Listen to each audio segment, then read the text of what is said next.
Halo geng, jumpa lagi kita di video yang ke-13.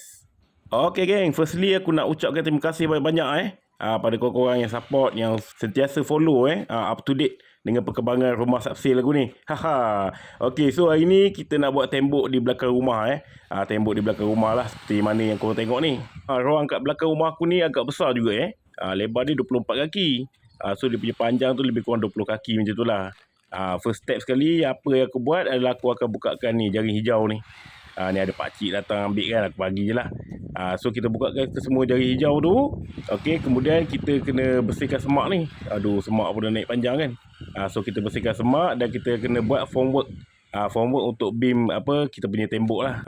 Apa yang aku nak pesan pada korang kalau korang nak naikkan tembok macam ni, sempadan di antara rumah kita dan rumah jiran tu, kita kena ambil tengah-tengah lah. Yang pastinya kita kena minta izin dulu dengan jiran kita sebelum kita buat kerja-kerja ni lah. Yang special ni projek ni tutulang beam ni korang tengok. Okey, ni aku pakai apa ni untuk tutulang beam dia ni. So korang tengok cantik so aku tak perlu beli Y12 lah. Aku just pakai tertulang macam ni je. Aku gunakan ni pagar BRC punya hujung tu. Ni aku dapat lebihan kat bengkel je. So aku ambil lah. Bawa balik dan kita buat kat beam ni. So nampak memang kokoh kita dah setting formwork semua, footing pun dah gali. So kita apa lagi, bacur konkrit lah. Kita bacur konkrit, kita taburkan je kat dalam tu kan. Cuma formwork ni aku buat separuh-separuh lah. Sebab aku boleh papan sikit je so kita buat separuh-separuh. Dah keras sikit nanti kita buka, kita sambung lagi belah belakang.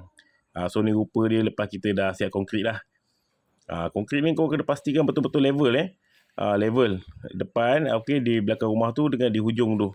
Kena timba air lah ataupun gunakan laser lah untuk dapatkan dia punya leveling. So keesokannya aku dulu datang dan buka kita punya formwork lah. Sebab apa aku nak buat formwork di belah belakang pula, nak ambil kayu ni kan. So ni waktu yang dinanti-nantikan lah sebab kita nak tengok beam tu rupa dia macam mana. Lurus ke tidak, cantik ke tidak kan. Siap je buka yang kat depan tu, formwork ni terus aku pindahkan kat belakang lah. So kita buat kerja konkrit macam biasa lah so kau boleh tengok lah. Konkrit ni kena biarkan juga. Okey, bagi dia betul-betul keras baru kita ikat bata. Lepas kerja konkrit semua dah siap, aku terus naikkan bata So design aku kali ni gunakan bata merah. Sebab aku nak buat bata merah yang expose je lah. Biar dia nampak bata merah tu. Sebab aku tak nak plaster. Dengan cara ni aku boleh jimat kos sikit jimat kos sikit dari segi plaster je lah. Dengan cat kan. Okey, so ni lah rupa dia ni sebahagian lah yang kita pada permulaannya kita ikat bata ni. So kena tarik benang jugalah. Okey, tapi aku tak kisah sangat sebab aku memang suka bata yang kedudukannya random jugalah. Tapi taklah terlalu sakit bengek. Okey, tak kisah sangat. Ada tebal ke nipis simin tu kan. So tak ada isu sangat bagi aku. Okey, sebab aku nak bagi nampak random je lah.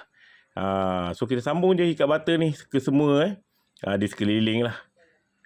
So ikat bata ni mengambil masa 2 hari juga. Kan 2 orang kerja 2 hari jugalah. Sambil-sambil ikat bata ni di kawasan jiran ni aku nampak lah ada pipe dia yang patah. Okey, dan dia punya kaki lima tu yang retak aku dah repair sekali lah. Alang-alang kita buat, jiran dah bagi kebenaran kat kita terus repair je apa yang kita nampak.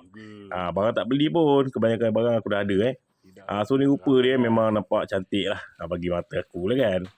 Nampak cantik. Nanti tiang tu nanti kita akan konkrit kemudian So kita sambung lagi. Di belah sana dah siap, kita sambung di belah belakang pula. So ni rupa dia yang paling mustahak sekali kena berus. Okey, berus bata-bata tu supaya simin-simin tu hilang lah. Baru kita dapat kekemasan. Di side belah jiran pun kita kena pastikan juga keadaannya bersih lah. Okey, tak ada simin-simin yang sangat berterabur kan. Kalau ada simin-simin di bawah tu kita just ratakan je. Macam ni baru kita jiran tak marah lah kan kita buat kerja kan. Selepas siap je ikat bata tu, okey aku terus buat papan ni, papan formwork untuk tiang. Tiang kapit lah. So kita kapitkan tiang tu di antara bata tu dan kita curahkan simin sajalah Kita letakkanlah juga besi. Besi-besi kan kalau nak letak just letak. Okey geng, ni dia rupa dia tiang yang aku dah siap konkrit tadi. Tak lampak lawa kan. Memang tak cantik lah sebab kita kapit kan. So ni di hujung ni pun aku konkrit juga. Konkrit juga sebab kita nak letakkan pagar nanti. So untuk cover rupa yang tak cantik tu, di bahagian tiang ni aku akan plaster. Plaster macam ni pakai kayu 1x2 tu, just plaster macam ni je. Ni rupanya lepas kita dah plaster dah. Okey, di kawasan-kawasan tiang tu lah. Biarkan 1 hari dia cukup kering baru kita boleh buka. Okey, kita jangan buka terus kan nanti jatuh pula dia. Ni video aku tengah buka lah okey, dia punya kayu-kayu ni kau boleh tengok lah hasil ni macam mana kan. So kita buka je. Oh, nampak cantik lurus. Nampak lah tiang tu macam besar. Padahal tiang tu tak besar pun kan, wayang aja lah. Ni kira wayang Haha.